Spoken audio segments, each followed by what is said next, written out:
All right, let's go over our pieces that we've cut.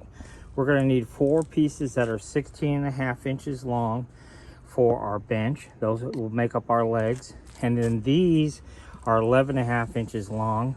There's 4 of them, and you'll see how those go together with our legs to make up our leg assembly. And then what I did here is this, just some scrap 2x4s, and these will make the X's of our legs.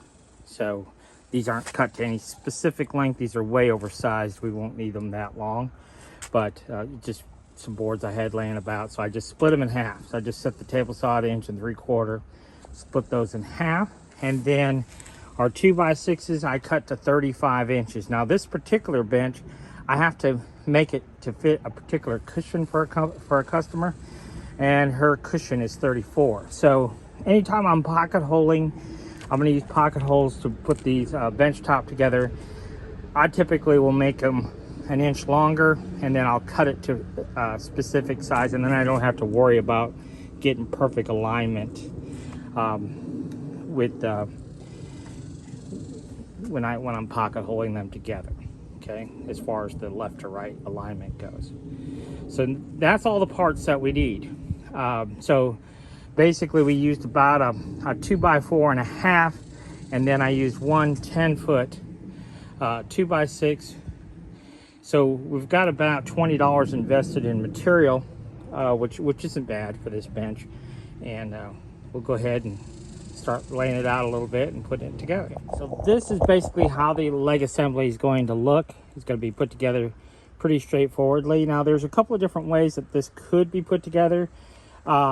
I am just going to put screws from the outside in. I'm going to use 3.5-inch screws and screw in from the outside. I think this is going to get painted, so that won't be a huge issue. And when I would rather put the screws from the out, if it's going to be painted, I'd rather put the screws from the outside than use pocket holes on the inside. To me, it's a stronger joint. That's why I would do it that way. Even though I would have to fill the holes before I paint, I would prefer to do that. That's just a personal preference. So basically what we did, obviously the top stretcher, 11.5 inches. Again, our legs are 16.5 inches tall. 11.5-inch stretcher. It's going to get flush up top. And this stretcher actually does 2 things for us. Number 1, obviously it's a stretcher, helps with our leg assembly. But number 2, we can screw from the bottom into the top, bench top, when we go put the bench top on, and that gives us something. We don't have to use pocket holes or anything like that. So anyhow, that's what we're going to do right here. And then, so what I did here, just so you can see, this is the leg. I just measured up 4 inches. And then, so this is 4 inches. And then put this bottom stretcher at 4 inches, okay? So pretty straightforward. So we're just going to use 3.5-inch screws, screw it all together, and then we'll talk about how we're going to make our X-frame. Okay, so the leg assemblies are done, and according to the plans, according to the computer, when we put this angle piece on, like such, that is supposed to be 38.8 degrees. But I can tell you from a vast experience, that will never be very accurate. Now, it's pretty close, possibly. But when you actually build it in real life, it's a little bit different than the computer. So here's the situation. The computer says 38.8 degrees. So we are going to use that, probably 39 degrees, something like that. But if you, well, what we're going to do, let me just line this up. So you can see that the top, see how the top one goes to the top and the bottom one goes to the bottom at that corner, okay? So it's really important that you understand that corner, the top right, and then here we're going to the bottom left. That's what we're looking for, okay? So what I'm gonna do is I'm gonna come over to my saw here, my miter saw, and I'm gonna go ahead and set the miter saw to 39 degrees. So that's 40, 39, 38.8, close enough. And we're gonna use that as a guide. And you'll notice too, how much longer than that's necessary. So there's some key things that I've done a bunch of these X's that I wanna walk you through here. But so the first thing we're gonna do is we're gonna cut a 39-degree angle on one end and see if I think that's gonna be pretty close or not. So let's do that, and I'll come back and we'll go to the next step. Okay, so now we're at the next step. And so what I did, you can see I cut that at 39 degrees because that's what the computer said. So then what we're gonna do is we would come up here and we would align this to that. Okay, see that? Oh, wow. Look at that, it's perfect. But it's not. Because look at how far off we are at the corner down here. So, 39, that should have lined up right there at the corner, and you can clearly see it doesn't. So, that is not the right angle. Which, I kind of knew that going in. So, let me show you what we wound up doing. Which is, I like to know what the angle is according to the computer. I think sometimes that can be useful, and that is technically where I usually start.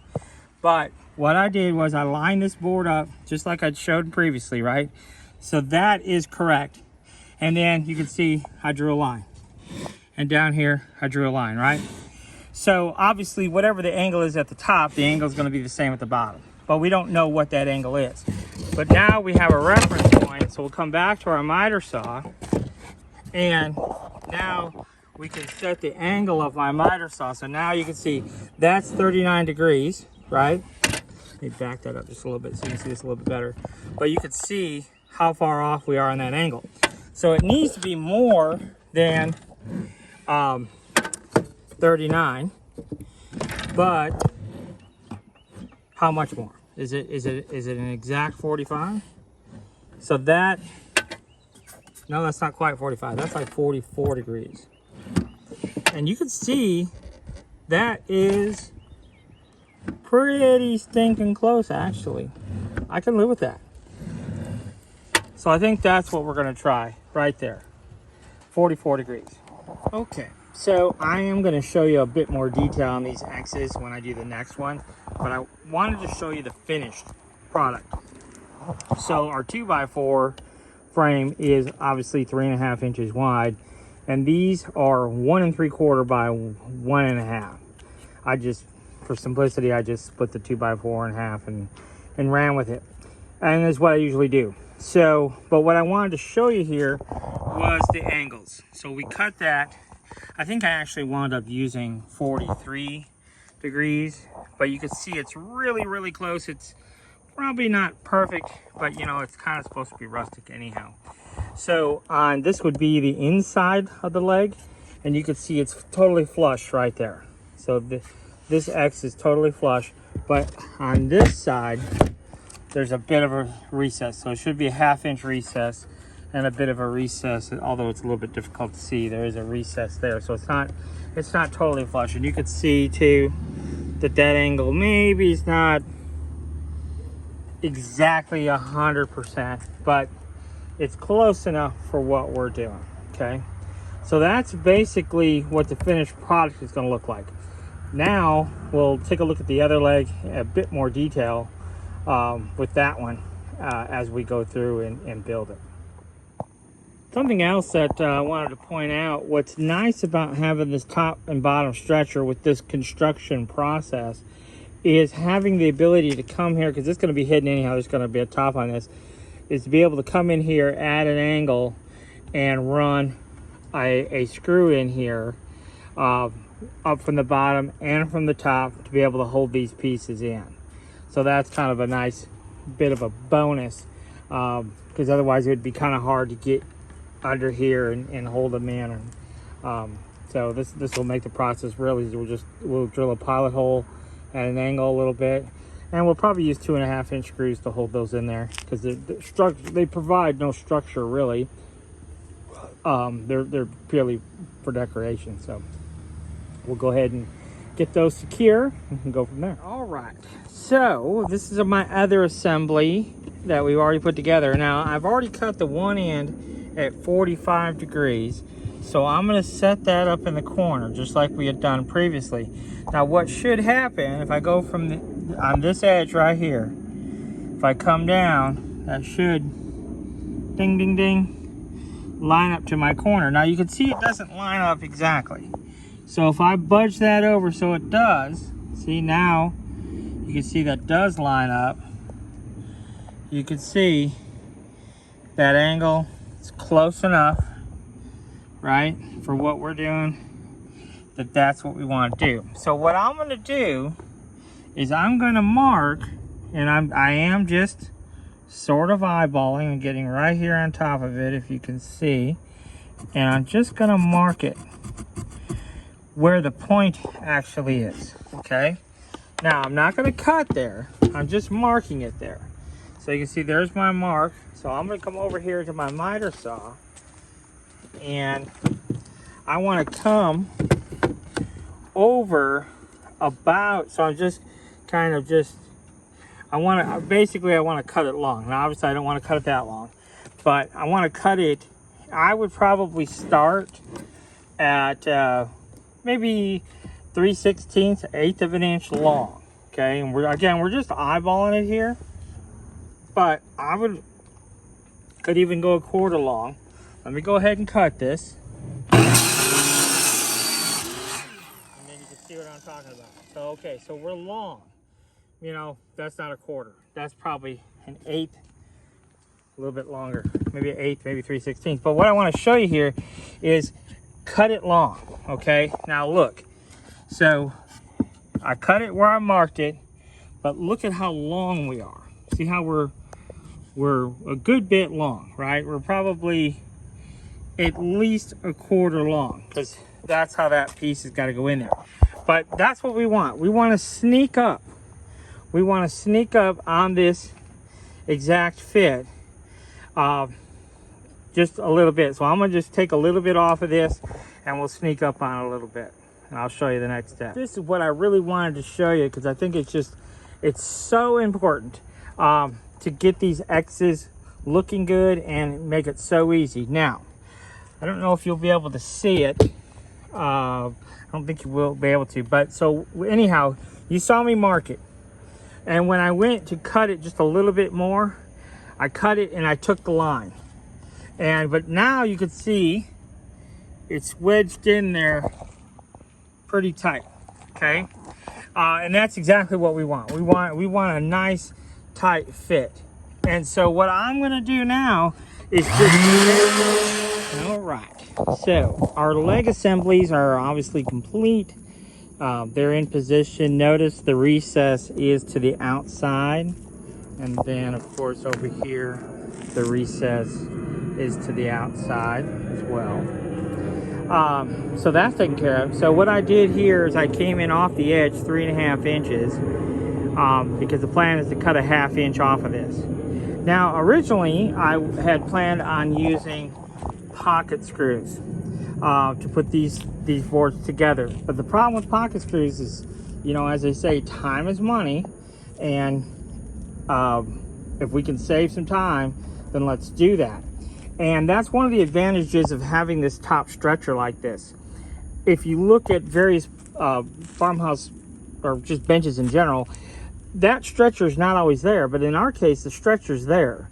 So we can easily come in here with a couple of screws right there, a couple of screws right there, then come to the outside, a couple of screws right there, and we can hold these 3 boards together without the necessity of running pocket holes. And I promise you, you can run them screws quicker than you can pocket hole it and then use the pocket hole screws. You're still going to have to mount the bench to the legs anyhow. So we're eliminating the pocket holes for this piece here. Now, if we were concerned, if you were using a longer bench, I'm not concerned here.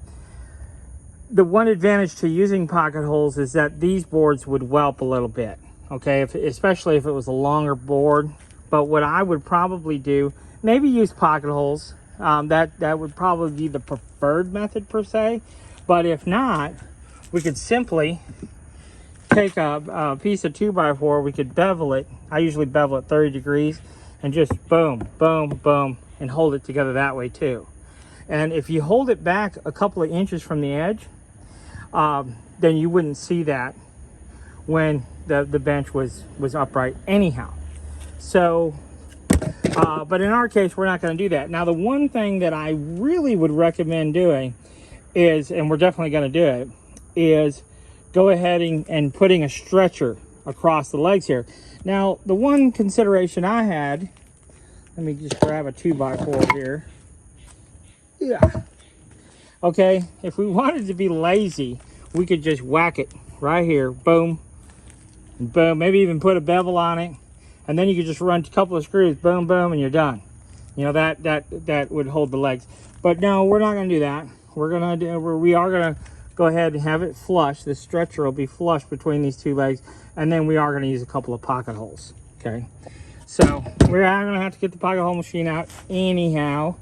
So this distance right here is 21 inches in this particular example. We'll run a couple of pocket holes, 2 and 2, and screw it into here, and basically we'll be done.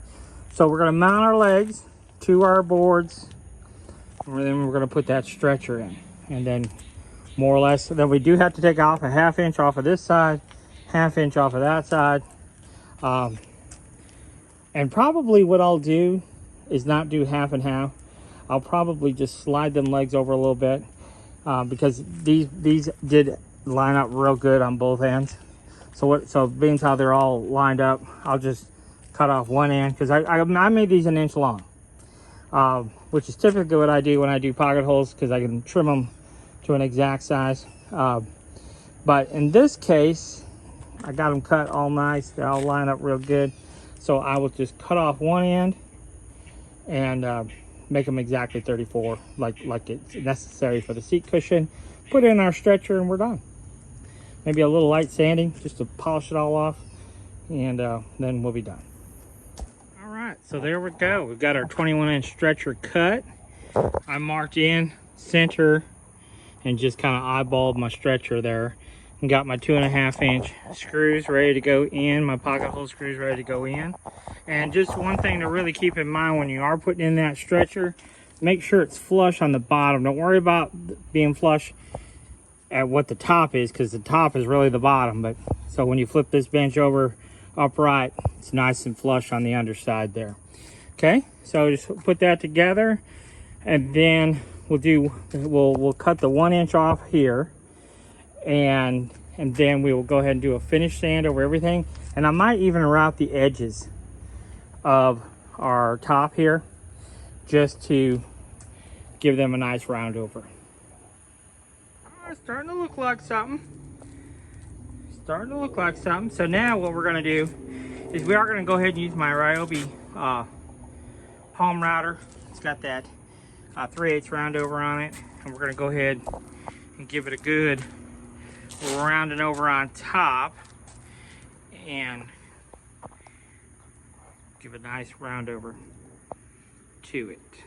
So this is the finished piece after the final sand that we're going to do on it. We did round over the edges on the top a little bit with our sander, and just kind of gives it a nice little round over there. Got the next nice X detail on it, so pretty straightforward piece, super sturdy.